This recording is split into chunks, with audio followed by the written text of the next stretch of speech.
Welcome to the banker lamp. Please enjoy the video. Begin by confirming the key fob battery is charged and that the dash shows no immobilizer warning. A weak fob can prevent start. Ensure the gear selector is firmly in park and the parking brake is engaged to allow the starter relay to energize.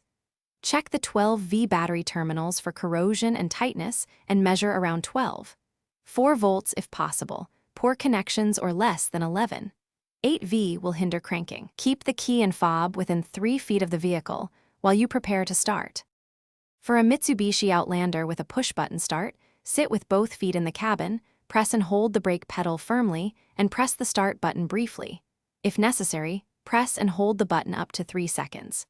If the engine does not crank, move the shifter into neutral and attempt starting while still holding the brake, as a faulty park sensor can block start. If the start button remains unresponsive, remove the mechanical key from the fob, insert it into the emergency key slot, and unlock the steering column before retrying. If the Outlander still will not start, attempt a jump start using a donor vehicle at 12V. Connect positive cable to positive terminals first, then negative to a chassis ground on the dead car.